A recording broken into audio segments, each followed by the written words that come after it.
The Buccateers podcast is a proud member of the TSP and the Skew Podcast Network. You can catch our podcast on a number of outlets, including Google, Apple, Spotify, and timeskew.com/podcast, along with YouTube. And you can follow us on YouTube and Twitter today at Buccateers Podcast. Hello, good evening, ladies and gentlemen. Welcome back to another fantastic episode of the Buccateers. I'm your host, Tampa Tones, along with some great members of the crew tonight, some co-hosts. We got Cody G A Katz in the building, and then we got a very special guest, former college football player at Bucknell and current co-host of the BucWhatYaHeard podcast. Every Wednesday night, be sure to catch Kenny B over with Gene on BucWhatYaHeard. You can find him on YouTube, a number of outlets, but I love watching him on YouTube. Call in when they accept calls. Be sure to chat with them when they do chats. You're not going to get a much better Bucks podcast than BucWhatYaHeard, and the knowledge they bring to the table is uncandid. We all appreciate it, and we're looking forward to a great podcast with Kenny. We'll let the man speak for himself. Kenny, where can the great people follow you on Twitter? And thanks so much for coming on tonight. Yeah, no, of course. Follow me on Twitter at Bucks_Barrett. I mean, with everything going on, I've been tweeting a lot more than what I normally would do.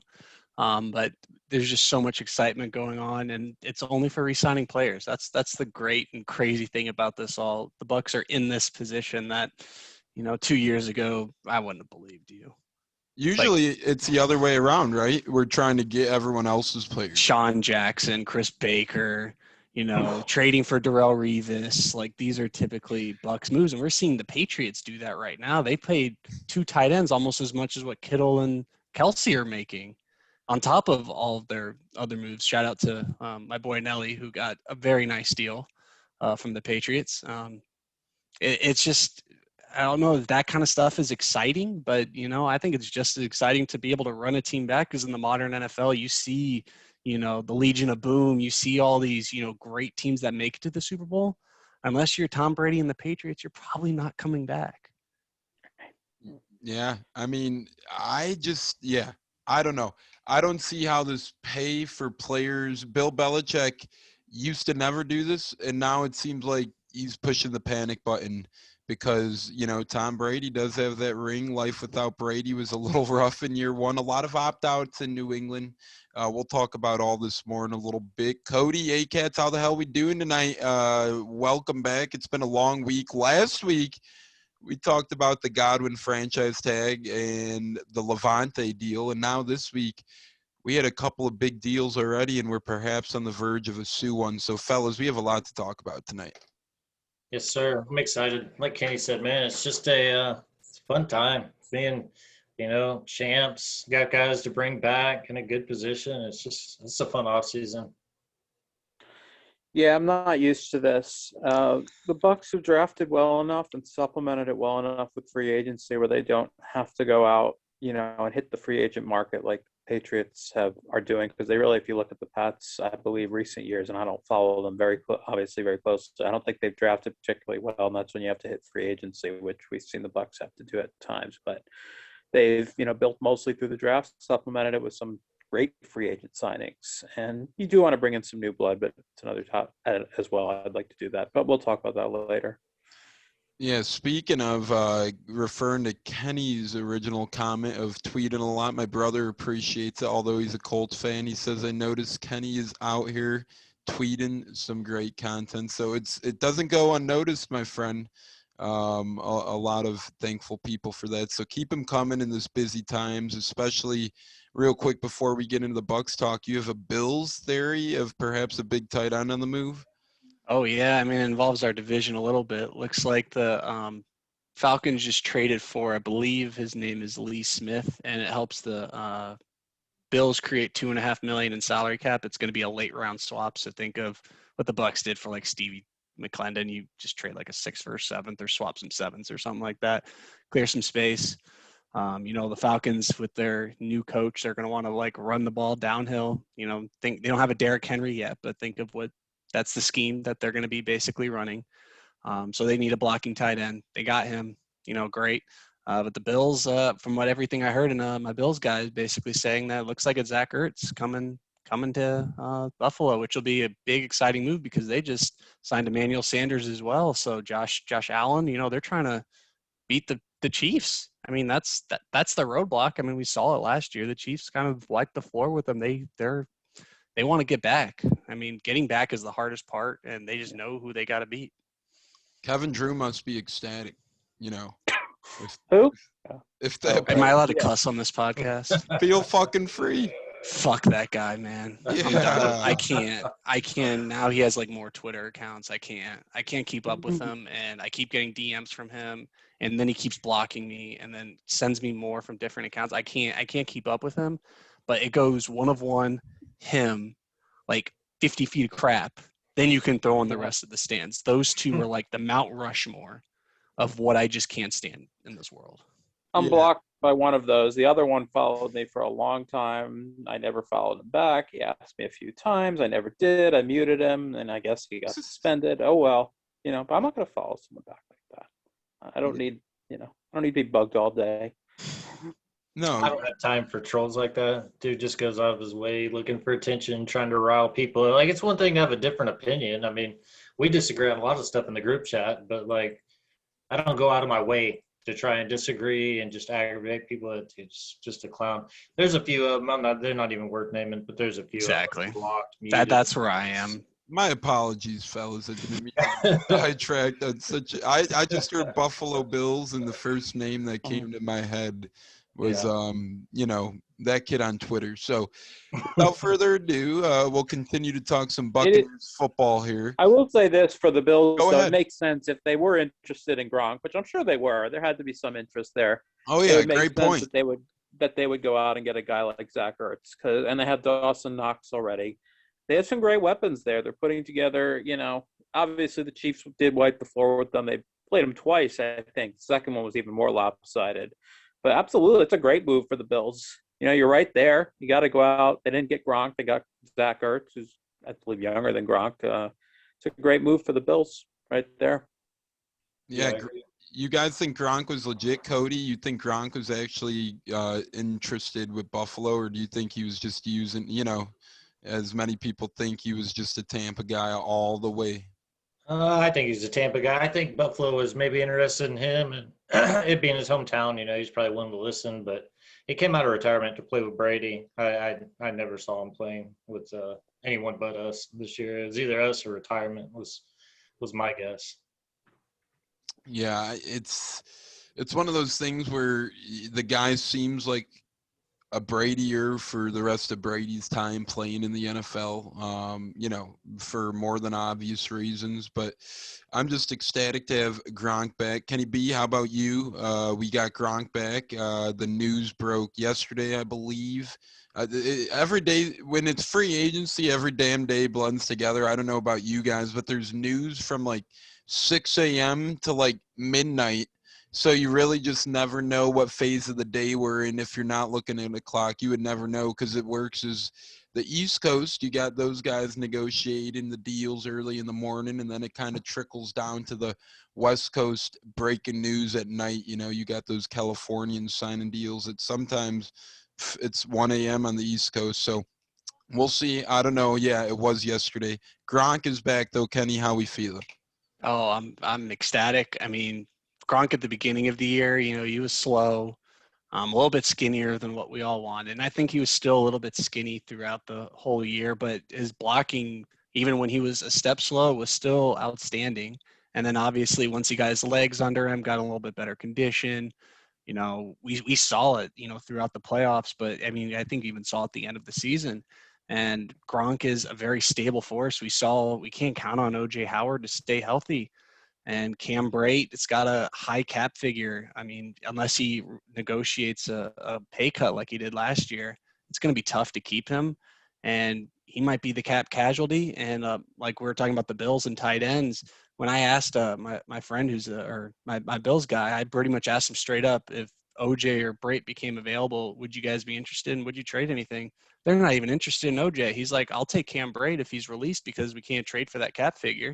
And that's when he had mentioned also Ertz and Ingram as interest for them as well. Gronk is the reliable guy. I mean, he played pretty much every game last year, at least, if he sat out, I mean, I didn't notice or whatever. I think he played all 20 games, if I remember correctly. And you're then right.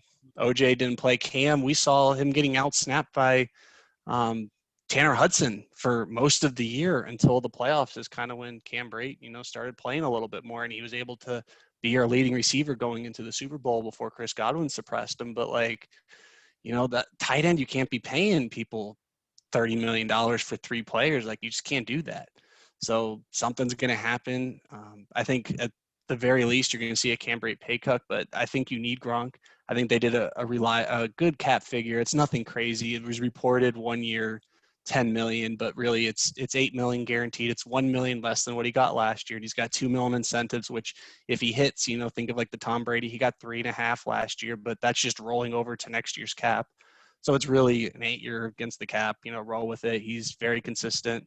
And they even lowered the cap figure to even with all these void years. I mean, if you ever want to do some research, void years are definitely fun to learn about. I learn something new every day about them.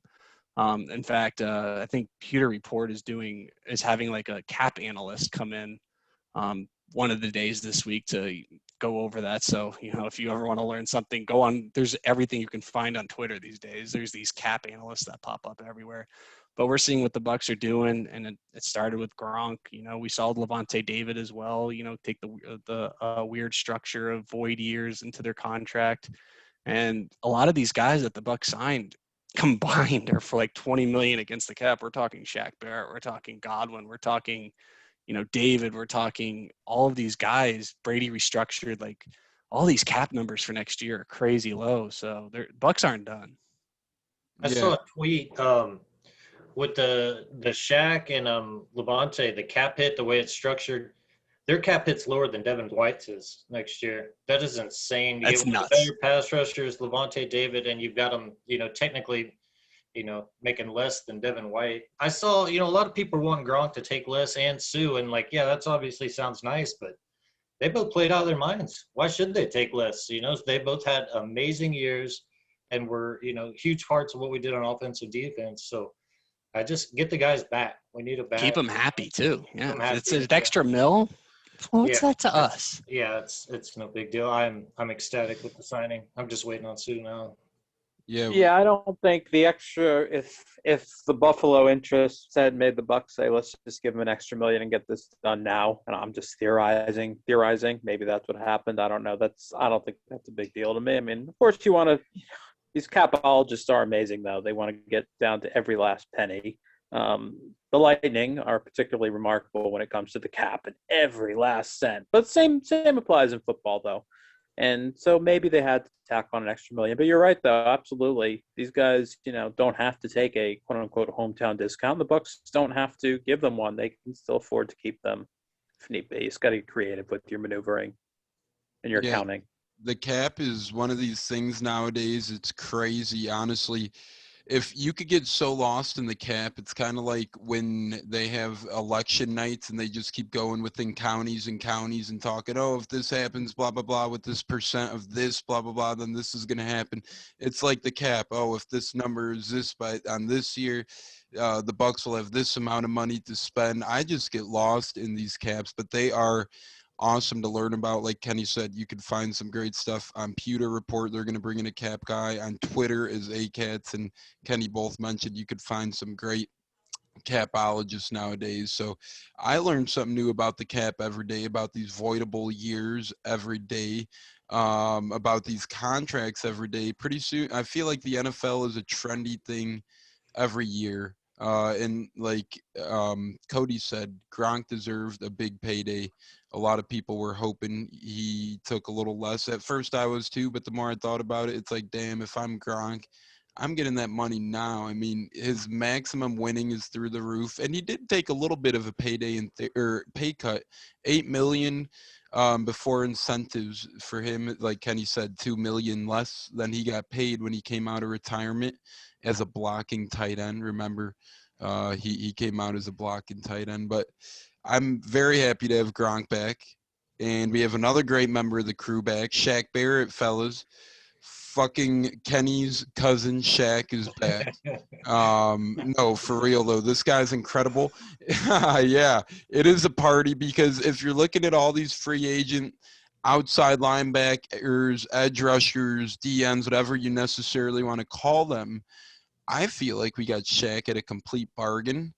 I don't know if you guys heard or read the article in the Tampa Bay Times by Stroud, but how he was saying pretty much that, not that I've read it, but I've seen the headline said, I didn't get offered more money anywhere else. Who knows if that's true or not, but if that's true, shame on these people for offering guys like Bud Dupree more money than Shaquille Barrett.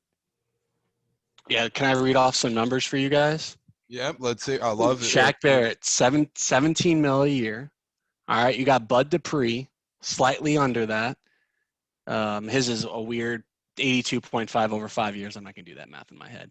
But we got 4 years, 56 for Matt Judon, which is 16 million.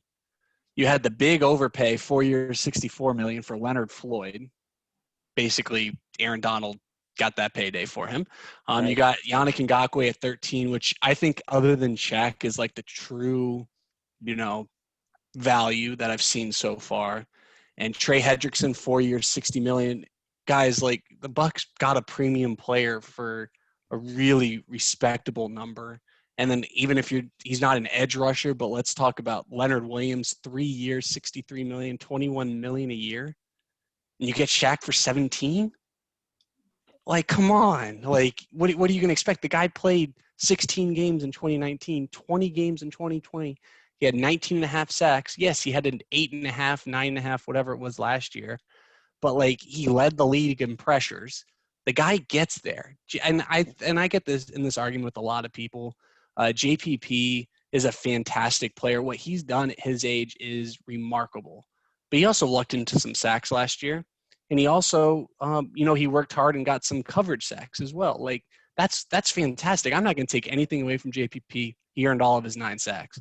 So many times last year, Shaq was rushing from the right side of the QB, so on the left side of the defense. The quarterback can see him. So if he beats his right tackle, quarterback is going to throw the ball away. So when they finally switched sides last year and Shaq came off the blind side, it was a completely different ballgame. You saw JPP's numbers level out and Shaq's just go through the roof. We're talking 3 sacks against the Packers and 2 sacks against the Packers, 3 sacks against the Chiefs. Like, just instant change. And he was doing the same thing to Drew Brees, but Drew Brees gets the ball out so damn quick, like even faster than Tom Brady. I mean, you can't sack Drew Brees. In the past 3 years 2 years over, 5 games that we've played the Saints. You know how many sacks we have? I feel like it's less than 10, but I could be wrong. No, we have 1 sack against the Saints in 3 years, in 5 games. And was it the strip sack in that bad Sunday night game? Because I know he knocked the ball out of his hands and Edwards recovered it. Is that the one? No. That was Taysom Hill fumbling. Was that a Taysom Hill play? Oh, okay. Yeah, Taysom Hill fumbled. And then, but the only sack was against Taysom Hill with Jordan Whitehead on a blitz 2 years ago. Wow. I remember that. Drew Brees, you can't, he was our kryptonite. Now we're going to be facing either, Hill or Jameis. They're going to be running into sacks.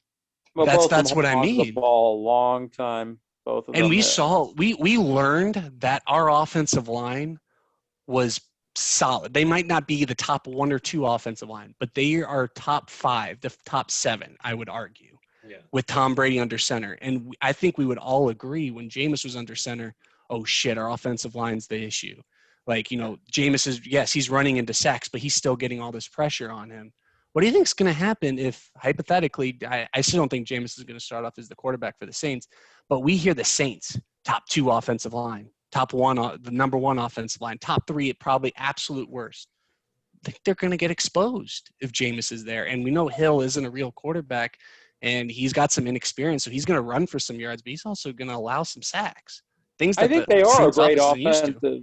They are a great offensive line, in my opinion. But I always think, and our friend Ken Grant says it, and he's right, is sacks are more of a quarterback's stat. Because I believe Brady was sacked 23 times this year, and Jameis was 47, I think, the year before. And I mean, you can't. And worse. And Tom is, Brady doesn't first of all, move. Let's just talk about that real quick. No, Tom he's Brady a doesn't dino. move. Remember, He he's literally a dinosaur. falls over on purpose. He's a dinosaur. Eli Manning's it. Yeah. he knows he knows when to get rid of the ball. Obviously, he's not gonna. You're right. He's not gonna run around and bail out. It's gonna cause holding penalties if you're doing that. But yeah, I mean, worse is tremendous, but that doesn't account for a difference in 24 sacks allowed. Less, I should say, than the year before. So it's, most people said, this O-line, he'll never survive behind this offensive line. We kept hearing that. We heard that after Wirfs was drafted because, he's an unproven rookie and Donovan Smith is terrible and all this stuff, and I was like, I talked to my friend who's a Pats fan. I'm like, is the Pats O-line that great? He said, honestly, it really wasn't. He's like, we had an okay offensive line, but Brady covered up a lot of flaws. And I believe they had, I can't remember who it was who left and got a big deal elsewhere and kind of flamed out from the Patriots. The name is eluding me now, but it happened. You have to believe me on that. I just cannot remember the dude's name. For what position? I think there's a left tackle on the Patriots that got paid elsewhere. The one by the Giants, Nate Solder? I think it was Nate Well, Solder. there's also Trent Brown, too, because he played left tackle for the Patriots, then played right tackle for the Raiders, and now he's back. No, he's back with the Patriots. Will he look as good without Brady as he did with Brady? And did he I don't know. We'll see. But yeah, Solder's the one. Thank you, Ant. Yeah, that's what I was thinking of. That, it got paid a lot elsewhere, and after Brady didn't look as good. He didn't do well in the Giants, let me tell you. He just had a restructure to stay on the team, I believe. So that just goes to show you go from one of the top left tackles to needing to restructure to stay on the New York Giants. Shows Donovan Smith is not as terrible, and I never thought he was as people made him out to be. People would say, well, where do you rank him? I'm like, average, a little bit below average is where I always thought he was. And I felt like you can win with that. Maybe he's a little bit, and I think he probably stepped it up a bit this year. I don't have the Pro Football Focus numbers, nor am I great at always interpreting their stuff because I know you can kind of cherry pick some things. But yeah, I never thought he was as awful as many made him out to be. I think he showed that at least this year. Obviously, having Brady helps, though, like I mentioned. I think when we mentioned the Saints and their line, if they start Jameis, what made Drew Brees so great was his pre-snap reads, one of the most accurate quarterbacks ever, and then throwing on timing. Those are three things that Jameis is not known for. Most of his big plays come off script, out of the pocket, run around. And I'm not saying he won't make some of those plays. I'm sure he will. But getting the ball out fast, throwing on timing, knowing the right read, not having a linebacker jump in front of him, I don't know. Sean Payton, he designed some good plays. I'm sure he'll come up with something. But either Winston or Hill, it's amazing how many people I've seen, Brees is a noodle arm. There's a lot of people that really think Hill or Winston is going to be an upgrade over Drew Brees just because they're better athletes, better arm, but that team's in trouble. We saw it. I mean, Drew Brees has a noodle arm, but the Saints can still win because we kind of learned that with Brady. When you have no turnovers, you're going to win. It's all in the NFL is all about, it's not for long, both for players' career, but also for winning. But Drew Brees, if you don't shoot yourself in the foot 4 times in the game, Bucs are used to doing, and it's not just Jameis too, when he was on the Bucs, I can go back to, we had a lot of fumbling issues all around as a team. Yeah. We never created turnovers as a defense. Todd Bowles obviously changed that. But remember when Todd Bowles came in here last year or the year before, I mean, the secondary was abysmal. Dean was young. Murphy Bunting was young. We were relying on Vernon Hargraves. And he just got re-signed by the Texans for another minimum deal. These are guys that we weren't ready. And Todd Bowles, and that's why I don't understand why. And everyone wants to talk about Eric Bieniemy, how he got screwed over. And you know what, he was. I'm not going to say he wasn't, but for the most part, there's a difference between schematically doing things. He could be one of the best offensive coordinators out there, even though Andy Reid technically calls plays. Bieniemy's the one who comes up with the concepts and what to do each week, how to scheme against the opponent. Todd Bowles has developed so many. Will Golston, you could never get a sack. You couldn't pay Will Golston to get a sack. He created so much pressure last year. Jamel Dean became a lockdown corner. Carlton Davis got a lot of love and deservedly so, But a lot of teams just didn't throw Jamel Dean's way because he's just so technically sound and he's long and he's athletic. Sean Murphy Bunting has gotten picked on every now and then, but when he steps up, he steps up. But like we see, Shaq Barrett was a nobody before coming here. Like these are all coaching things that occur. Like Todd Bowles and his staff we hear from BA all the time, like they're teachers. Like, and I saw it this year. I used to want to pull my hair out because Byron Leftwich still to this day, even though that Super Bowl game plan was legit perfect, I still don't think he knows how to scheme, which is fine. But I think he's obviously knows how to coach, and the players love him, and Rojo's improved. We saw what he was under Dirk Cutter. Granted, Dirk Cutter didn't trust him, but he looked like a scared little kid out there when he did play. I mean, Tyler Johnson, in a COVID-shortened season, they've gotten him to step up. He was in there for a lot of key situations. That was Scotty a huge Miller catch against the Saints, that thing where he contorted his body on that 3rd and 11. In a big moment. And that's a Chris Godwin catch. It was a very and in the end of the NFC title game, people can whine about the rest they want, but he clearly got from Kevin King, who grabbed the undershirt twice, actually. So he actually committed 2 fouls. Let's go to Tyler Johnson in a key moment in the game, and sure enough, he got away from the guy, draws the flag.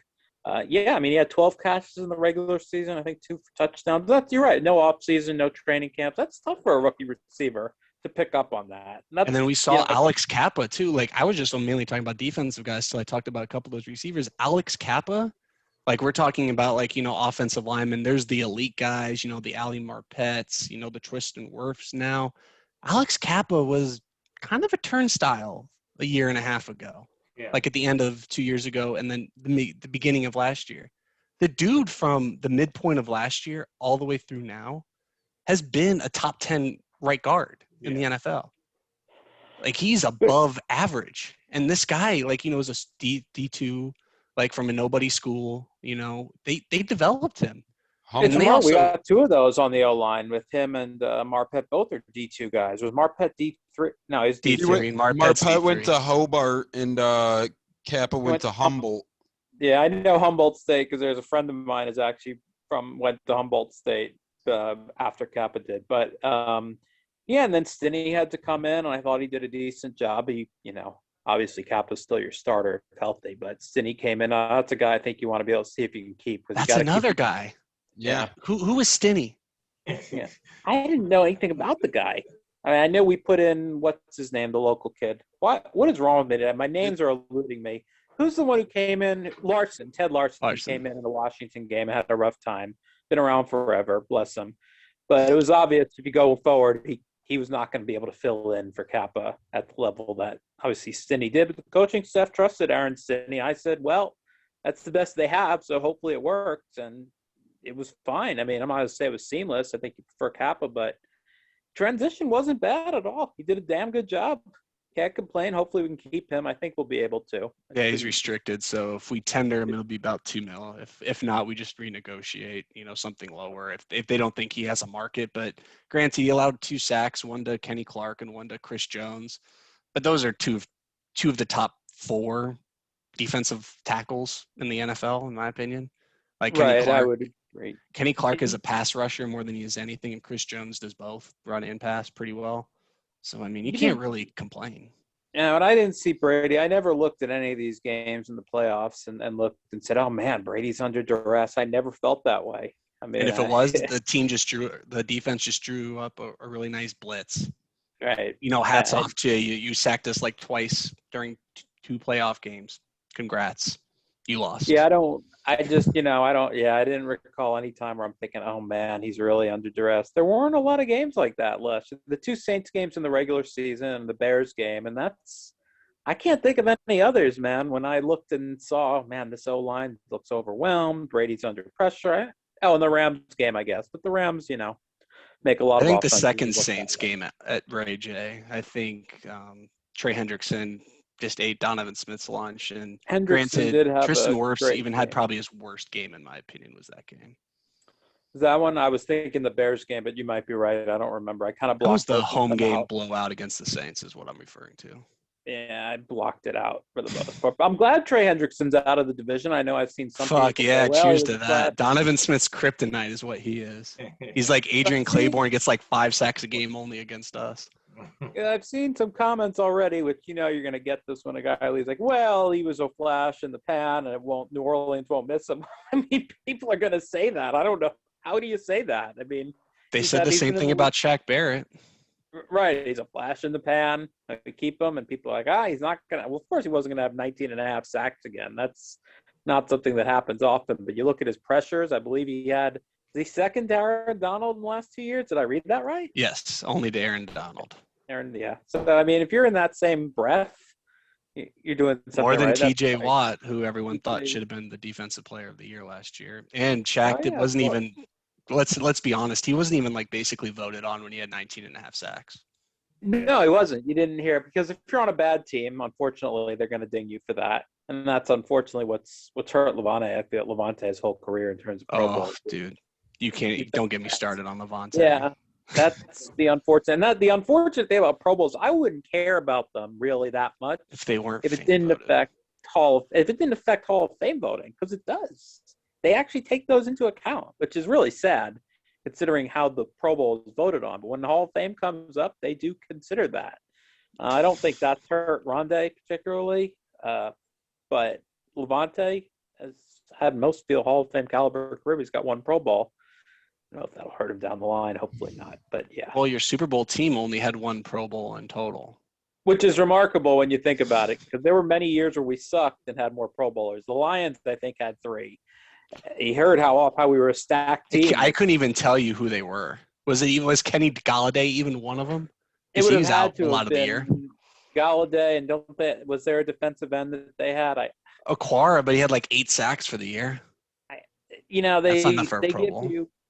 I know we had more Pro Bowlers 2 years ago. I'm pretty sure of that. Yeah, oh yeah. I think Marpet was. I think Marpet. You could have. You probably deserved. I think we probably deserved 4. Probably 4 or 5 is about what we deserved this year. We got 1. That's fine. Especially, it wasn't until late in the year when we started, really progressing. Because I think when the Pro Bowl was going on was voting was going on was week 9 to week 12. We're kind of that was our shitting the worst bed. time. Exactly. Yeah. So and I understand that, but to me, the Pro Bowl is a popularity contest. Like we saw Alex Kappa because his name started with an A. Was getting more Pro Bowl votes than Ali Marpet, which Lord help you, Alex Kappa. You shouldn't be there. And that's why it should not influence Hall of Fame voting. But it does, and until it doesn't, until we find out that they've removed that as criteria, which they probably never will, that's what sucks about it. That's what bugs me. But, yeah, what can you do, man? I never understood why the Pro Bowl was a metric of a player's standard. Like, everyone's argument is always like, oh, but he made the Pro Bowl 8 times and won a Super Bowl. Oh, he made the Pro Bowl 5 times. It's like, who cares how many times he made the Pro Bowl? These guys don't even take it seriously. Half these guys opt out of the Pro Bowl. That's how highly they view it. If they viewed it that highly, they'd play in the damn game that they got voted for. We've seen Mitch Trubisky in a damn Pro Bowl in the couple. How many Pro Bowls do you think Tom Brady hasn't played in? More than he's played in. Yeah, a lot more too. I bet. Like that's how Jameis got his Pro Bowl, was because Tom Brady sat out because he made the Super Bowl. See, look at that. Everything comes full circle. They talked to each other that Thursday night when the Bucs lost to New England. Pro Bowl spot sharing, quarterback swapping, and now they're going to be division friends, seemingly. Or we'll see if Jameis. I think he's going to back up to. I think he's going to be a backup to start. I think week 1 he'll. And I've talked to my New Orleans guy, and he's. I mean, I tell State. You all have seen my Twitter, but those of you who haven't, I've been right on everything that's happened with Jameis. Yeah. Yes. Like. It literally to a T, and Lord help me, I've been, blessed to have someone who's been very helpful with that, because I've had a lot, and I don't bet on sports. I've never bet on a sports game, never bet on a sports outcome. Like I just can't do it. But last year I literally, just to have fun with all these stands, I bet them all. And you know what? I wound up being blocked. Never heard from them other than they create second accounts and get in my DMs. Just because I knew. And it's just crazy because, and you know what, Jameis deserves more. I will be open and honest about that. There's no reason why Marcus Mariota should be He making. deserves at least Teddy Bridgewater money. Right. Yeah, or at least a 1 year, actually give him a chance to compete against someone like a $10 million, like what Andy Dalton pretty much just got in Chicago. Like, There's no reason why Andy Dalton should be on anyone's roster before. But do we know for sure, though, that the Bears, because I heard they had some interest in Jameis, is it possible that they offered him something with a similar dollar amount? They said they offered him $10 million. His height would have been $10 million. I don't know how accurate that is, but that's what I heard in Waddle and Sylvie on ESPN 1000 in the Chicago area. I heard that his height in Chicago would have been $10 million. I think the market is just down for Jameis right now. And shout out to Kenny for having Corey Hayes as his same source. No, I'm kidding. We know how close Corey is with the Winston fan. Let's just say I've been more right than he has. Well, so have we all, but no, you have actually been.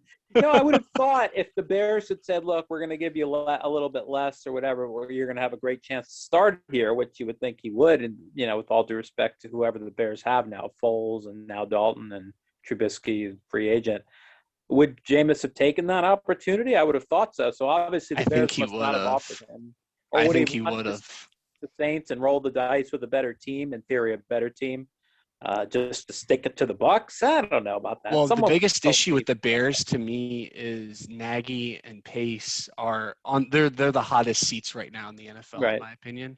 And I don't think you are nothing against Jameis, but Jameis isn't Jameis to me is the guy that Bill Belichick should be paying over Cam Newton. Jameis Winston's the guy that the Denver Broncos should be putting against Drew Lock.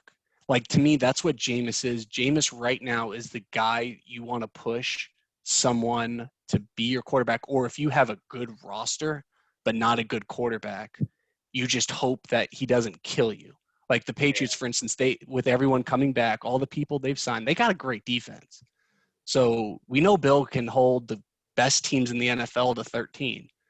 We know Jameis can put up 30.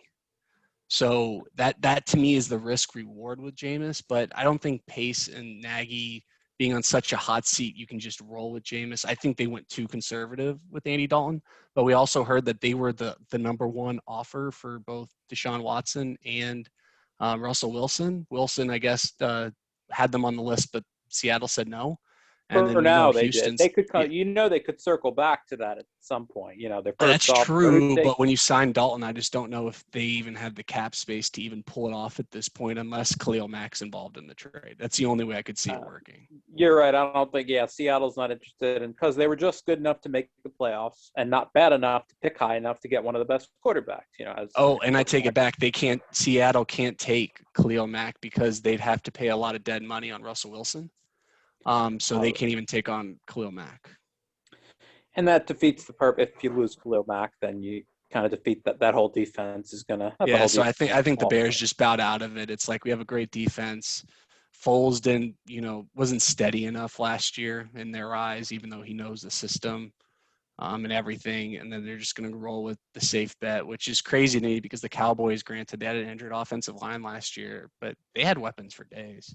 Well, the interesting thing is, too, not to cut you off quick, Kenny. No, go for it. The Bears OC is Dalton's old OC, Laser from Cincy, so I don't know. Oh, Bill Laser, right, who was with the Dolphins, I remember, at one point. The Bears look what we thought they were. Well, we saw they beat us. They did. It was a close game. They beat us.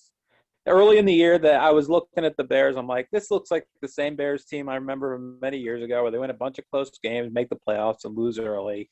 And they didn't win that many games. They won 8. That was enough to get. And that's what they look like now. They look like an 8 or 9 win team in a 17-game schedule and in a division with one great quarterback and three flawed ones, right? And Cousins, Goff, and Dalton. They're all the same quarterback to me. Yeah.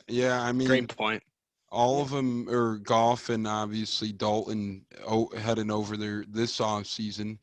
What's really interesting with the Bears is they were willing to give Mike Lennon a couple of years ago $15 million a year over the course of 3 years, and now they weren't even willing to extend Jameis $15 million contract. I'm just a little perplexed. It's like, they're learning to not throw monies at quarterbacks, but here it is. They could have gotten someone to at least get Allen Robinson the football and keep him happy.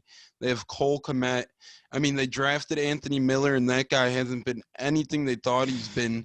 Maybe he could have been a reclamation project with Jameis Winston. We have seen Jameis Winston create some – not create. Let me reframe my words. He helped develop some wide receivers like an Adam Humphries and get him a better contract, the Brashad Perriman, get him a better contract. Perhaps Cam Brate. He got him a 6-year deal with the Bucs. Perhaps he could have helped Anthony Miller either get the Bears a draft pick, as I heard. He's on the trade block. That's Yeah, crazy, man. He's such a good he's like a Tyler Johnson, like kind of like underrated, great draft pick, and they're just gonna let him walk away. I just don't get that. Yeah, especially when you have quarterback issues. Right, and Allen Robinson might not play. Yeah, I mean, if you look at A-Rob, Laser better get comfy with Andy Dalton quick, and they better get A-Rob accustomed to being, the thing is, Andy Dalton is the tiniest of upgrade in the Bears quarterback room, and it's this GM's job's on the line. Ryan Pace, my college's alum. You're not looking too good, buddy. And then you got their coach, Nagy. And that's a reason why I think some teams might be hesitant on Bieniemy as well, because Nagy was kind of the first one in Andy Reid's system in Kansas City to get that opportunity. And not saying Bieniemy is going to be a portrait of Nagy, but look at Nagy. This guy got a great defense handed to him, and now look what's arised of it. They back their way into the playoffs. They can't get a quarterback. They can't get an offense. And there was a rumor that they were considering Tom Brady last year. You really think Tom Brady would have wanted to play in Chicago? I mean, with that coach, I would have believed New Orleans over Chicago. Yeah, I know. And that news came out late about New Orleans. Or the Chargers. I would have believed the Chargers. That actually worked out well for the Bucs and the Chargers. Well, I think it worked out great for the Chargers too. Yeah. About Herbert. They got Herbert. Yeah, they got Herbert. The Bucs got our ring. That worked out well. That worked out very well for both. And now they got Brandon Staley to, hopefully upgrade that defense, which just had a rough time of it. While we're on Brandon Staley, everyone's talking about the Rams. Like we've seen Raheem Morris, and he did some, good things for the Falcons. I don't think he can create or recreate what Brandon Staley did to that defense. What Brandon Staley did with that defense, with basically 2 cornerstone players and then a bunch of role players, is, to me, kind of revolutionary. He basically turned an entire man scheme into, and we struggled with it, the zone scheme that we did, or that we ran up against. And basically when Ramsey can take over half a field, you can just zone everyone else around it. And it's very hard. I don't think Raheem can do that. I don't think Raheem's that creative. McVay, of course, is going to hire Raheem because, remember, they were on the same staff here way back 12 years ago. When he was getting Gruden coffee. When he was right, I believe he's somewhat related. Twice removed. He got it through nepotism. His McVay's father used to work with Gruden. He said that. So Raheem gets a job there. You're right though.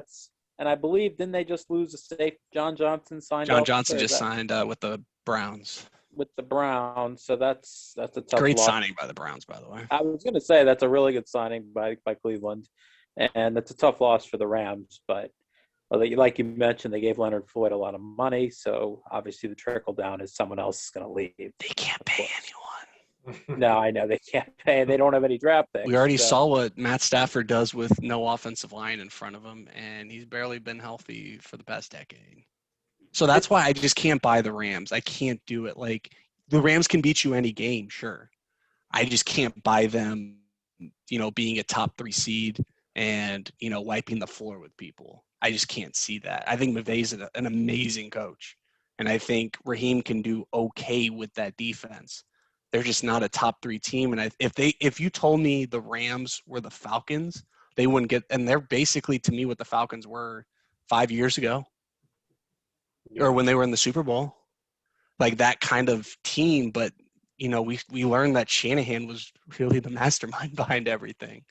And Shanahan, of course, had the 49ers in the Super Bowl and was, of course, when the fourth quarter rolled around, for whatever reason, things don't go as well for him. But he gets his teams there. He gets his teams there, and the Niners will probably be good again as long as they're healthy, because I think they had more injuries and COVID issues. Yeah, they were the Chargers. Basically, what the Chargers have been is what they were this year. Yeah, so the Niners, and that'll be interesting as far as quarterbacks go, as to where they'll go. With the quarterback, that's an interesting team to me. But I saw Kendrick Bourne, right, sign with Patriots. New England, the Patriots. He got paid pretty good too. He did, yeah. The Pats, they haven't drafted well enough, so they had to dip into free agency and overpay for some guys. We know how what happened to that. A lot of guys. A lot of guys. Judon got paid. Henry got paid. Janu Smith got paid. Nelly got paid. Bourne got paid. I'm missing a couple. Their 2 tight ends more than we're paying our 3. Am I mistaken? Which is crazy. And you can't really you don't want to allocate that money to the tight end position. That isn't to say it won't work for them. Remember, they had Gronk and Aaron Hernandez, of course, as a duo, and that was very formidable to say the least. Although you can't compare. No disrespect to Hunter Henry and Jonnu Smith, but that's a hard duo to stack up to. One is a Hall of Famer, and the other one, if he didn't kill somebody and then himself, was on his way to a Hall of Fame career. So, and that's not fair to them either, though. Like, to be put onto that kind of pedestal. Like, Henry's a great player. Jonnu's a great player, but I don't think they're Gronk or Aaron in the respect. Like, Henry isn't Gronk. To me, Jonnu Smith isn't Hernandez. No, they're not. But that's what Pats fans are thinking, or at least that's the national media.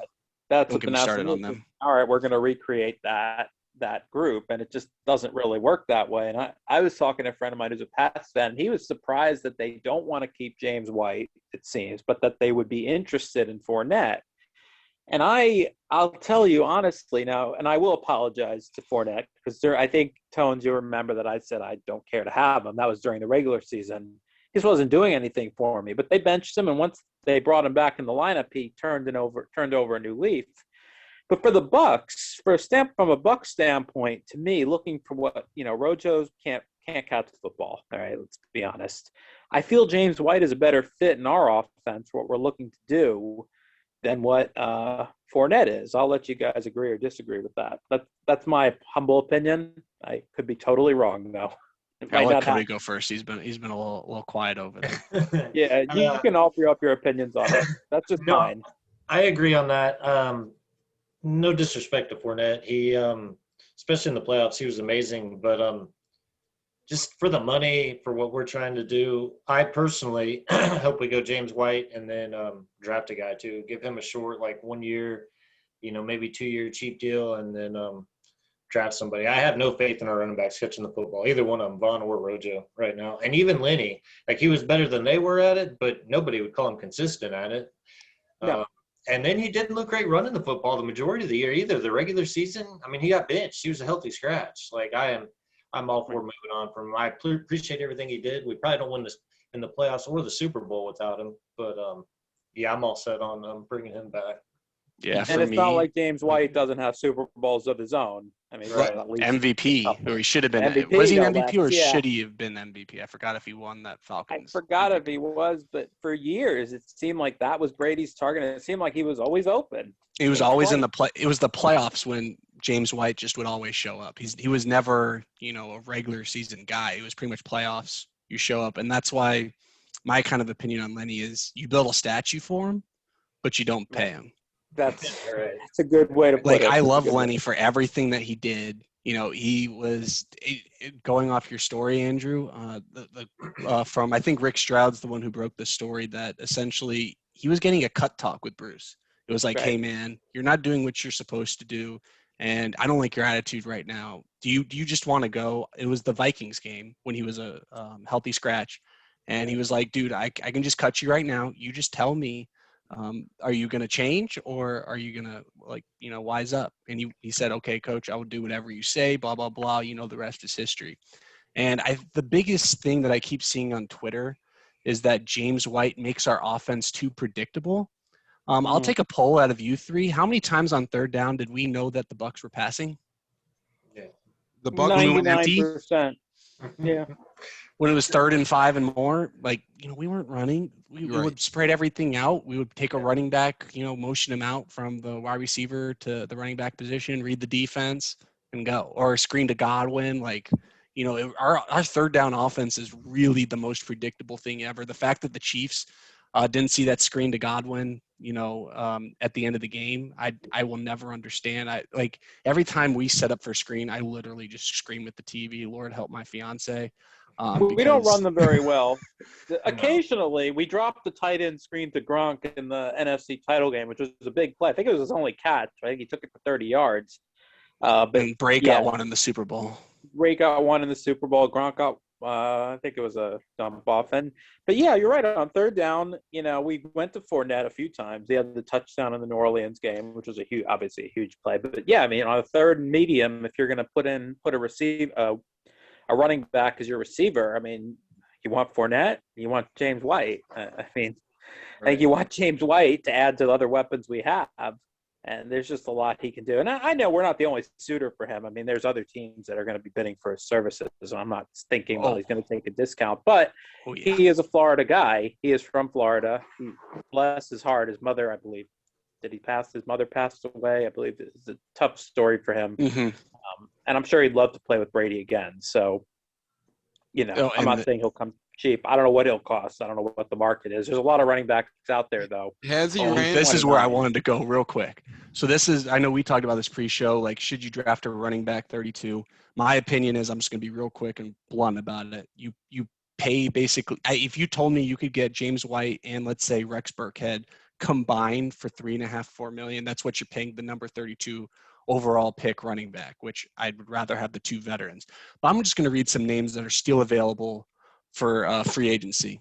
Kenyon Drake, James Conner, Leonard Fournette, Chris Carson, Marlon Mack, Jamal Williams, Todd Gurley, Duke Johnson, Tevin Coleman, James White, Matt Breida, Rex Burkhead, Brian Hill, Tywan Jones, TJ Yeldon, Dion Lewis, Chris Thompson, Jerick McKinnon, LaShawn McCoy, Le'Veon Bell, Adrian Peterson, Frank Gore, Alfred Morris, Lamar Miller, Devontae Booker, Amir Abdullah, DeAndre Washington, Theo Riddick, Kenyon Barner, Kalen Ballage, Wayne Gallman, TJ Logan, Damian Williams, all of which could have a role in any NFL offense. That's right. That's a lot, and that becomes a buyer's market because look how many are available. There's more running backs. Half the teams can't even participate in free agency. You just named about 34 of them. So, and that's the biggest reason why we can't overpay a running back. And and this is my whole thing on Lenny F. Tom Brady is actively recruiting him according to some reports. So it's going to come to the decision where is Lenny F going to stick around for friends and winning, or is he going to go for money? And if I'm Leonard Fournette, I look at a running back shelf life. I win a ring already, as Kenny's doing money signs. You need to get paid. Look at Lev Bell. Lev Bell was the top running back in the NFL. He shot himself in the damn foot.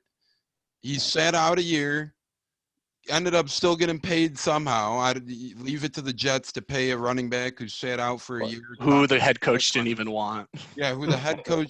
And the GM got fired right after the draft and paying guys like Leonard Fournette, like Le'Veon Bell, and I forgot his name, the middle line, C.J. Mosley. They paid them like $70 million, and then the guy got fired before the draft, I believe. And they got punked on the linebacker in the quote-unquote legal tampering. I think Anthony Barr was like, I'm going to sign up for the Jets, and then backed out. So you look at these running backs, and that's where I'm kind of getting at with James White too. Their shelf life is so short. James White, he's already going to be in year 8, and he's already 29 years old. And granted, he hasn't had the casual workload of a typical running back. Which is better. Yep, which is better. I don't know. His age still concerns me a little bit for running back, but at the end of the day, he's a veteran back who knows how to win, who's very familiar with Brady. But I just don't want to overpay for him either. There's so many running backs out there. We are going to walk into a guy for a LaShawn McCoy type contract, if not cheaper, who's going to pay a lot more dividends. Nothing against LaShawn McCoy. I think he paid a lot of dividends in terms of leadership and, film studies, et cetera, et cetera. On the field, not so much. But we're going to get one of these running backs who is going to provide dividends on the field, and we're not going to have to pay much for him. And that's why I don't want to take one in the first round either, because if we take one in the first round, that's just writing off a second-round pick in Rojo, writing off a third-round pick in Keyshawn Vaughn, and now we're on board with this first-round back who is going to end up costing more money than a cheap veteran scat back as well. So I'm all for getting this veteran scat back who's not going to cost a lot. As much as I want Lenny back, I think he needs to go out and get paid. As much whispers as I hear on a first-round running back, no thank you. Well, like, if you're ever going to do it, I think this is probably – and I think it has to be the right guy. Like, the way I'd try to describe it to people is, would you rather have the 92 overall Madden running back, or would you rather have the 86, 87 overall edge defender, defensive tackle? And you know what? People can – they're offensive linemen. I will always say the 86 to 87 overall player. Because like you're just laying out there, I mean, running backs are just so easy to find and they're cheap. Like you can, and it's great when you have, remember when Todd Gurley came out? Like when you have like that guy and you can fully rely on him. But as a Bucs historian, before Shaq Barrett, I hadn't bought a Bucs jersey since Cadillac Williams. We saw what happened with him. I'm careful with jerseys as well. I'm careful. I have a Levante. I won a free jersey from a bank, and the only option was Gerald McCoy. And I got a Gerald McCoy jersey, and all love to Gerald. Do I want him back? Not really. But nothing. Veteran men. He's a wonderful person. Veteran men, and he pays other players' salaries under the table. Right. And I did buy a Levante David one last year, but I don't buy jerseys much either. I really don't. So, but so I keep, because I've got my Super Bowl era jerseys, and guess what? Those can't get jinxed or anything because they're all immortalized now. 3 of them are in the Hall of Fame. The same way with the jinxing. I'm the same exact way. I'm sorry, I don't know if I have a Sap. I don't have a Sap one, but I have a Brooks, I have an All-Star, I have a Lynch, I have a Barber. Sorry, you're not missing much with Sap. I've got a Juravicious one as well. Yeah, I think that's why I don't have one. I've got a Joe Juravicious one. None of them, they're timeless now, man. I can wear them anytime. You got 2 Hall of Famers. You should be 3rd. I think Levante, he's had enough of a career here now. Yeah, I'll buy a Chris I might buy a Chris Godwin jersey. I don't buy jerseys very often. And to Shaq Barrett, you're right, because how long had it been since we had a double-digit sack guy? You had to go back to Simeon Rice for goodness I almost sakes. didn't buy it because I wasn't sure if he was going to re-sign with us, but my father bought it for me. But like when I go back to Tampa, the next thing I'm doing is I'm going to the Bucs team store and I'm getting me the most official Shaq Barrett jersey with the fucking, Bucs or the Super Bowl symbol on it. Like I'm going like all out for that particular jersey. And I want a Winfield one. I just love Antoine Winfield. Am I going to buy it? I don't know. He said I'm going to buy it. Dude, if you don't buy it, buy that shirt that Samer has with the taped up finger. Yes. Oh my God, and I will forever love him. And he donated his. He matched his his fine for that. Which don't get me started on why he was fined. It was ridiculous. For literally doing the same thing that Tyreek did 8 weeks prior to that. Because it's trademarked to Tyreek Hill. I didn't know that you could get a trademark celebration like that. I certainly didn't think Tyreek Hill would be one to get one. Now, that's not saying he's not a phenomenal receiver, but you get your own trademark peace sign? I didn't know that. I don't think Randy Moss. I remember when Fitzmagic with the Bucs, when he was trying to trademark that, Minka Fitzpatrick, coincidentally on the Dolphins, had the Fitzmagic trademark, which I thought was okay. That's right. So Fitzmagic couldn't even. So if someone does a discount double check celebration, do they get a fine because Aaron Rodgers? I think everyone should get rid of anything State Farm or at least they should sign Tom Brady because he took down both State Farm boys back to back. They'd be winners then. Most notorious Bucs jersey I've ever got, and I'm not kidding, Albert Haynesworth. I do have an Albert Haynesworth Tampa Bay Buccaneers jersey. Number 9. Well, I had an Alvin Harper one, man, at one point. Hey, we're brothers. Well, how old I'm getting. I gave it away. I had a Mike Clayton one too. I gave that one away too. With the stone hand receivers there, 2 of them. I gave away my Josh Freeman. Yeah, so Andrew, you're not allowed to get a Chris Godwin jersey. You're not allowed to. I guess I can't. No, I can't. I guess, yeah, because all of a sudden he's going to become the next one that's going to go take the money like Clayton did. Well, yeah. And he had the bad hands in the playoffs. Speaking of lousy media members, by the way, good Lord, man. Michael Clayton, I'll tell you. I thought you were going to say Michael Silver. Oh, God. Did you see the thing that I got in with him earlier? I loved you coming at him, Kenny. I had a thing with Michael Silver a few years ago because he had a personal thing against Greg Schiano. When we first hired Schiano, and I was a big Schiano fan, and Kenny, I know you mentioned him because of Berkeley Prep. I love Schiano. Schiano is the nicest guy ever. I had the privilege of working with both him and Cutter. And let me tell you, I will take 50,000 Greg Schianos before I even sniff a dirt Cutter. And that's just both personality, football, and you know what? Greg Schiano probably should never be an NFL coach. And I think we learned that. But we also learned he was also second fiddle, second choice. We got left at the altar by Chip Kelly, which who can kiss my ass, who sucks, by the way. But that was Michael Silver and I getting into it years ago because the moment after the kneel down crash, he wrote a whole hit piece on how Greg Schiano so poorly treated NFL coaches that came to recruit players at Rutgers, and that he would not allow them enough access, and that he was a bully and all this, and NFL coaches felt that way. And I figured, all right, whatever. It's like, but after week 2 in his first season as a Bucs coach, the guy writes this hit piece on Schiano. That was Michael Silver. And I said, what made you write it now? He's like, I was just waiting for the right time. After the whole NFL hates you because you dare crash the kneel down against Mr. Well, and Tom it's Frost. funny you bring that up because Tones mentioned it at the beginning of the podcast. I went to Bucknell. And I don't know if anyone knows this. That's where Greg Schiano played college football. I did know that. Actually. And coincidentally, and his son wound up going there after I left because he was 4 years younger than me. But literally, so Greg Schiano, one of his disciples is my head coach at Bucknell, and he's now on his staff at Rutgers. And we did that against Fordham. And remind me after this podcast, I will find the game on YouTube where we stole a fumble because of that. And we wound up missing the game-winning field goal. But that worked. That's the thing is when I thought about it, it's like, well, it's against the unwritten rules. But the thing is I believe. So is bat flipping. Look at Fernando Tatis. Exactly. And then those rules are changing. The Bucs under Raheem in his final year here lost 10 games in a row. They lost by an average of about 4 touchdowns. And I don't think I'm even exaggerating. No. You know. So Schiano comes in and he's thinking, I got to change a mindset around here. We're going to fight until the very end if we still have even a 0.001% chance of winning.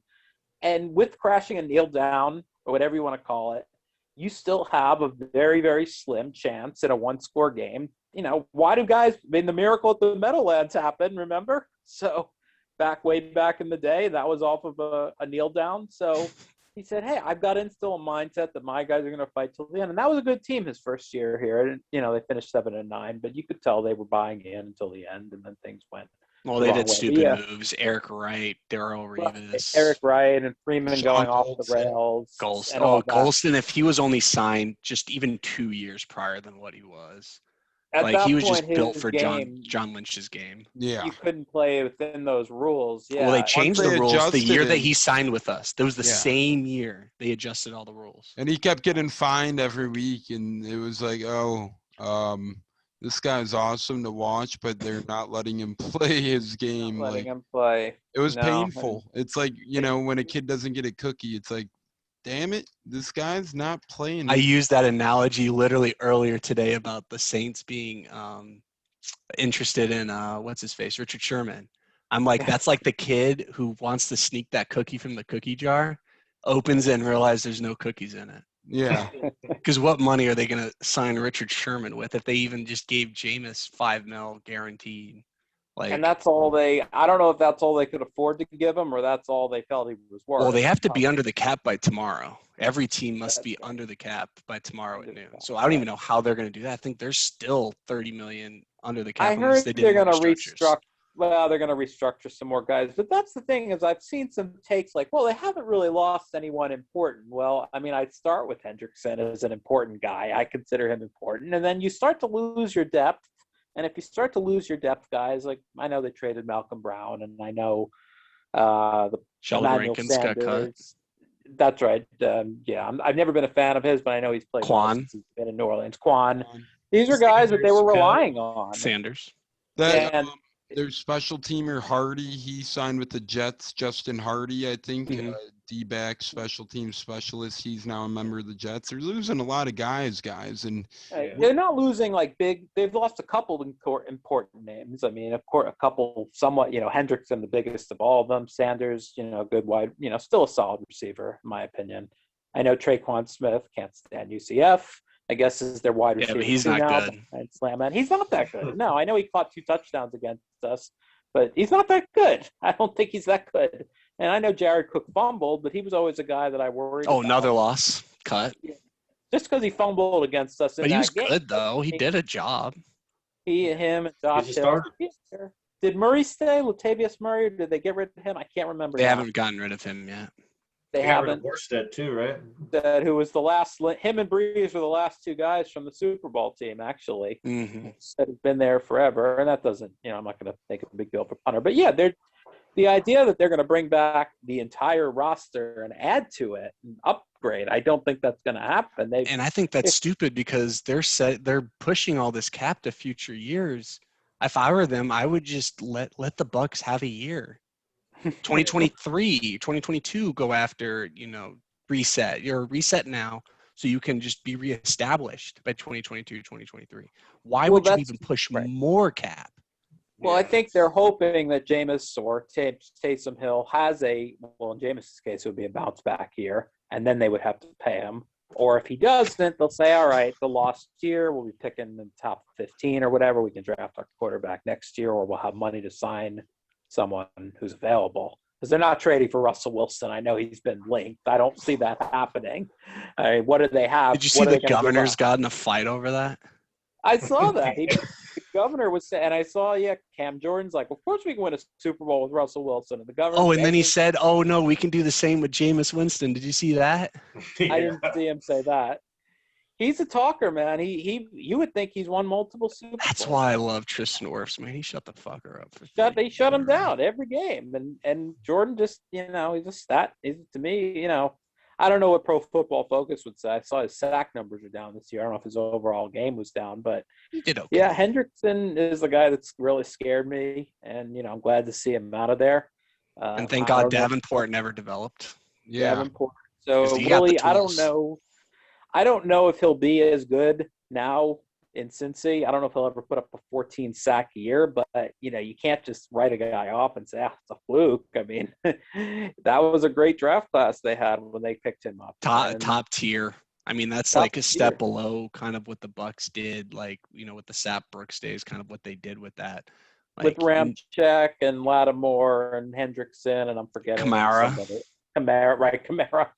That's where they turned things around because they had 3 straight non-playoff years. So, and that same year, they signed Demario Davis too. So they basically did a 180 because Demario Davis was a linebacker and he was always athletic with the Jets, but he was never good. He got to the Saints, and I know people, it's sacrilegious to compare him to Levante because Levante to me is the better player, but I think he's closed the gap. He's at least in a conversation with me. I think Demario Davis is that good, which is why I thought trading for Quan was such a mistake for them because Quan is, we know better than anyone, a very athletic, very bright personality, but the dude literally just leaves gaping holes everywhere. And that's Levante made a career literally from fixing this guy's mistakes.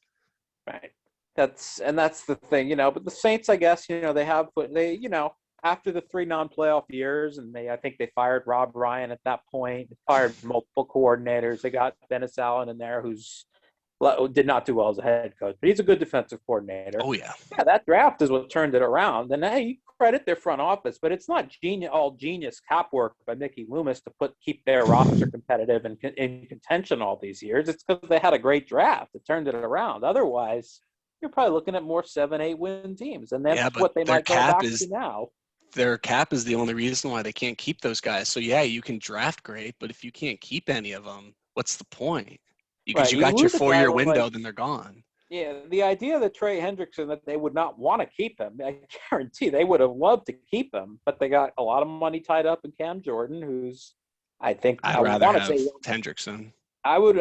Cam Jordan's over 30 now. I mean, I'm not saying necessarily he's on the decline, but as a Buck fan, he doesn't scare me against Tristan Wirfs, So Hendrickson certainly does. We'll see what happens there, but you're right on. Demario Davis is one of the less annoying players on the Saints. I don't hear him running his mouth. I don't think I've ever heard him speak. I haven't either. He seems like a humble dude. It's not like C.J. Gardner-Johnson and all those other guys that just never shut up. They never shut up. I will forever love that Bears receiver. I can't think of his name. Sims, Twice went Wims. after him. Wims. He got Mims. Yeah, he got two, or Wims, excuse me. Wims. He got 2 Chicago Bears players on 2 different games to get kicked out. That's kind of crazy, impressive. 'cause That's the hockey rule. In a hockey game, if there's a fight, they're always going to get the guy who retaliates. They're not going to get the first guy. And it's the same in the NFL. So Gardner Johnson knows that he's a tiny little dude. He can spark a fight, hide behind his big guys, and get the other guy ejected. But eventually, he's going to come back to him, and someone's just going to. Well, Michael Thomas socked him, didn't he? Didn't Michael Thomas sock him in practice? Is that what happened? Yes, I don't and remember that's when he all of a sudden got the mysterious injuries and all that started popping up. But they thought it was disgruntled. He played week 1, got hurt, I guess, again, and then didn't play till later. But he apparently got in another scuffle, I believe, right around the time he was about to come back, and then was out several more weeks, which was rumored that him and Gardner Johnson got into it again. That's surprising. They're both very unlikable, and one is very provocative and the other is very sensitive. So there you go. Maybe they should not ask Michael Thomas to run slants where a slot corner would be. Slants McGee back on the prowl in 2021. We'll see how Jameis, calms down and tries to throw routes to Slants McGee. That'll be an interesting combination there. It's I just seen a picture circulate of a certain fan calling Shaq a one-hit wonder last year, so I am glad. I think a certain quarterback is overrated, if you know what I mean. Yeah, definitely. Who said that? That's such a crazy, thing. All because Shaq said what a lot of people thought. All he said, I remember his quote exactly was, like, with Brady, I feel we can be a Super Bowl contender. And then he said, with Jameis, I think we would be a playoff team. That was not inflammatory at all. That was an honest. Nothing. That wasn't an insult. That was more a compliment to Brady than an insult to Jameis. But some people take insults to him as if they insulted their mother. So, and that's fine. I mean, we all have our favorite players. Some people, I think, go a little overboard for certain guys. I'm not going to start mentioning which guys, but that's how it goes. But Shaq Barrett earned every penny. The idea that he. People say, his sack numbers are down. He's not finishing. He's a one-year wonder. Well, some people need to look a little deeper sometimes. Well, even before Shaq came here, he was kind of, the PFF god in a sense. He was like, per snap. And he gets hated right now for pressures, but that's what he was. He was a per snap pressure like god. He was like always like top 2, top 3 on snap or pressures per snap, and he just never had the opportunity. A lot of Bronco fans, and I don't know a lot of Bronco fans, but there were a few so on sad. Twitter, and I know one. A lot of them were saying, "I wish we kept him." There was a lot of that. I mean, if a team loses a guy and their fans are, and I'm not saying fans are the ultimate, but if they're saying, "I wish we kept him," but it's probably a reason. I mean, that's a pretty good indicator that you probably got a good guy there. You got a good one. Well, that's what Light is prioritizing. We're learning that each year it's the guys who love football and it's the good guys off the field, and that's why. Whenever anyone talks about Odell Beckham, I literally want to kiss the floor for Mike Evans or kiss the feet of Mike Evans for everything he's done both on the field and off the field. This guy just doesn't do anything bad. Like he never – have you ever heard Mike Evans – like, yeah, he might be frustrated in a game that he didn't get a target, but have you ever heard him say anything publicly? Not a word. No. Never once. If it means block, he'll do it. If you want him to block, he'll do it. Same with Godwin. Who's an outstanding blocker, such a unique player for our running game, not just as a receiver. And he can do so much in the passing game as well. And I think a lot of that might have rubbed off on Antonio Brown because I think a younger Antonio Brown if he's not getting the ball. I think it's all that. fake for him. Like, no offense to Brown. I think he, just was able to just be quiet. And that's why I don't want him here. And I know, he loves Brady. We can get him semi-cheap. I just don't want him around guys like Godwin or Evans. I just don't want, and you know what, and he did great. It's not to say that he can't do it. I just don't want the risk factor. And I said that last year, and, it was great. He caught a touchdown pass in the Super Bowl. Fantastic. But 9 times out of 10, I kind of want Tyler Johnson on the field. Oh, I want to see Tyler Johnson on the field as well. And I like to see Scotty Miller on the field in certain scenarios also. I think Scotty Miller was the biggest key and why he only got like 9 snaps in that Packers game. He had 2 big catches. And like every big game that we needed a down the field shot, he was the guy. But, defenses, when you're only on the field 9 snaps, can key into you. Okay, well, now let's roll back to 2 deep, which we know the Bucs can't throw deep and 2 deep because that's when Brady threw all of his interceptions. Yeah, that's when we were hindered for sure. And once again, we are here on the Buccateers podcast with Kenny B from BucWhatYaHeard. And as we wrap up in our last segment, our final thoughts here, as we've already been cranking this great talk, some great free agency talk. That's what Gene hates and loves about me. It's like every time we're on a podcast, an hour and a half just goes by like that. I love that. it went by fantastically quick. Not that it needs to, but it was some great talk, which really propelled us. But as we leave here, I kind of just want to go around and get everyone's hopes within the next 24 hours of what they hope comes to life for the Bucs, whether it's outside of the organization, inside, bringing a player back, what's going to happen. I'm hoping for Sue back. I'm hoping for Suckup back. Those are my top 2 targets. Fellas, I'm going to leave the floor with you. Before we log off here for the night, what do you guys want to see happen in the next 24 hours? Those are the 2, that I want back right now of the ones that I consider musts, those 2 guys. After that, for our guys, obviously you have all your depth guys like Nacho and Stinney we mentioned earlier is a restricted free agent. McClendon, I think, will probably retire. Maybe not. You want to get your depth guys. But the ones that I want to see done as quick as possible, you want Sue and you want Ryan Suckup. After that, obviously Fournette's a question mark, like we already went over. And then you do need to get some new blood in here because you don't want to keep the entire roster the same. You need a little bit of roster turnover. I believe that to be the case in any sport. So we'll see where they go in that route. But right now, my most important thing is Sue and Suckup. And after that, we'll see. Yeah, how about you, Kenny? What do you say? Do you agree with that, or do you have other things you'd like to see accomplished within the next 24 hours? No, absolutely. Suckup and Sue are definitely, to me, the next big 2. What I would love to see, though, is the 2 teams rumored to try to sign Lenny, drive up that price tag so one of them can get him, and that's Seattle or New England. You told me the Bucs, if one of them signed him and then the Bucs wound up with Chris Carson or James White, sign me up. Yeah, Carson or James White. I know a couple people who are big advocates of both of them. I like Carson a lot. We'll see what his price tag comes as. He's not the pass catching guy, but I think you can get that. I think you can get both if you really wanted to, Carson and White or whatever. But Carson to me is kind of what Rojo brings. So you can run that play action heavy downhill power running game with him and Rojo. And then you just have guys like White or, insert whatever rookie you can catch. And I think Vaughn's going to play better this year. Remember, he had some COVID stuff. He had some other issues that but he's a very mature guy. He's older. He's like 24, 25 years old as a second-year player. I think he gets it. And I think, last year he flashed. I think he got crazy unlucky with a couple of fumbles. The first one that comes to mind is that Bears one, which I thought he was still down by contact, but the dude got laid out. It's sometimes it's just hard to be a rookie in the NFL. Right? I think if he's your 4th guy, you're okay. He had that one in the Washington playoff game. It was he was running the ball well, and then right at the last second, it was a good play by the defender to knock it loose just before the knee hit the ground. But I saw enough from him where I say, all right, give him a full off season, like a rookie's supposed to get. He's not a rookie now, but in a full training camp, I think you'll see more from him. Run him to the ground in preseason. Right. So I hope they don't just give up on him, and they won't. You can't just give up on a guy like that. I don't see them just giving up on him. But Before we go to Cody real quick, do you guys think there'll be a 17th regular season game next year?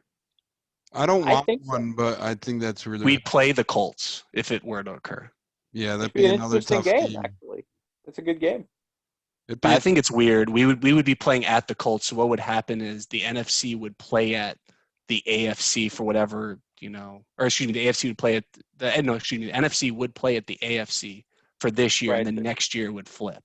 So They you're would flip playing it. one more away game each year than what you would, and then flip flop it the following year. Team. I actually like it. I think it'll be interesting. I don't know why they just don't go to 18. Right. I think You it'll can be even- interesting. I guess if you're going to stick with 7 playoff teams, add another. I like game. that though. What do you guys think about that? I like I Seven like the playoff 7 playoff teams. I like it more. It than makes I the like- bye that much more. Like, yeah, I know you all play in the fantasy league, obviously, and I don't. I kind of was in one with these two, but I mean, I think it made the 17th week more interesting. I mean, you only had the Chiefs who already secured the bye, and the Packers basically had to play 3/4 of the game to find out that they had the bye. Right. Like, One bye puts so much more incentive on winning your division. and playing. I think I like that. I like it how MLB did things when they changed up their wild card. Oh, me too. Isn't that 163rd game, man? Right, where it's it used to be beautiful. where you had one wild card. The Rays got screwed out of a couple because they won 90 and didn't get in. Hey, but we'll always. I mean, I'm not a Rays fan. Sorry, I'm a Yankees guy. Don't hate me. But that Evan Longoria game 162. That was that. I'll But always remember that. you know Brett Phillips personally, which is remarkably awesome because he's a wonderful person. No, I can't even speak enough about Brett. Like, I mean, I've known Brett, no joke, since I was 8. We've been playing against each other, and we played with each other a couple times for so long. But like to see him, I mean, in the MLB where there's a 25-man roster over 32 teams, whatever it is, like it's really hard to get a spot, and he is. His whole minor league and major league career is like, a defensive specialist, speed guy, situational type baseball. And for him to have that moment, like, oh my God. And then everyone knows his personality, but like, if you just go YouTube, Brett Phillips laugh, that's what he was known for 5-6 years ago. He's vibrant. I now- remember him being a local guy. I remember him with the Royals. I remember when the Royals came here, and I'm like, he's gonna kill us because his whole family's watching. But I was at his debut. I mean, granted, like, and it was crazy, to see it, but like to see him have that moment. And we saw the Rays, when they were on TV for their spring training game. He's the one they interviewed for the entire game, or for like he's the a 2 great innings, whatever it interview. was. You love to see guys like that It's so mic'd up. fun. But back to the point, it's like, adding another wild card, because with one wild card, it's like, well, I don't care about winning the division because we're gonna get it anyway. Now it's a very similar circumstance that you have one bye, you really got to focus on that. Whereas if there's 2, you're gonna have more teams or want to rest guys at the end, which is always like the Colts do all those years. I'm not saying teams won't still do it, but odds are that one bye is going to be up for grabs in that 17th week. Yep. That it's not going to be sewed up completely. So I like it, the 7 playoff team, because there's only one bye. I like the format. I like the 7 playoff teams as well. I'm a fan of that. Opposed to the 17 weeks, I think 16 is enough. Unless it goes to 18, I wouldn't mind that. 17. That's me. That's where I fit in as well. Just an odd number, 17. It's like either 16 or 18. Obviously, they won't make the jump from 16 right to 18. But if that's the end goal, maybe the NFL knows what they're doing. Cody, what's your end goal for the next 24 hours for the Buccaneers as you send us home? I'm with you guys to suck up the big ones. So I'd like to see some depth, O-line, D-line depth, maybe pass rush depth, not necessarily a big name, just some depth, I'm a little worried about what's behind our starters. So I think a lot of that will be addressed in the draft too. So yeah, Sue and suck up is the main 2. I think we've got to get both of them back. Yeah, that's the only reason why I hope we get a free agent or 2 running back, is so there's just no pressure to draft one. Please don't lie, but if you do, I won't hate you. But yeah, no, we got to do this more often, guys. Yeah, Kenny, you're always welcomed on. We appreciate you taking time out for joining the Buccateers tonight.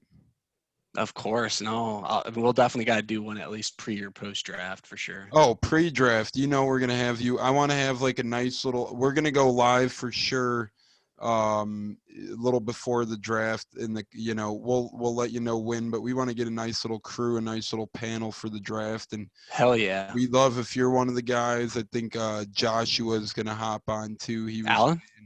Yeah, Joshua Allen was saying he'd be Solid. interested in coming back on. So we're going to have a nice little panel before the draft. Y'all making moves, man. You guys got a couple hundred subscribers now last I checked. It's growing quick.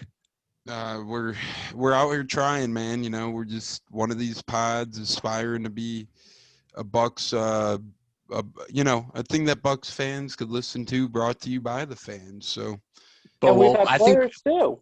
We've had some players, a former player. We had Anthony Gator on. Oh hell yeah! Used to use him on Madden. Only reason why I know him. No offense to Anthony. Yeah, Gator. He hopped on before the Super Bowl. Hell of a name, by the way. Matchup. Yeah, Anthony Gator. It's a Florida name. Yeah. Yeah. Did he go to UF?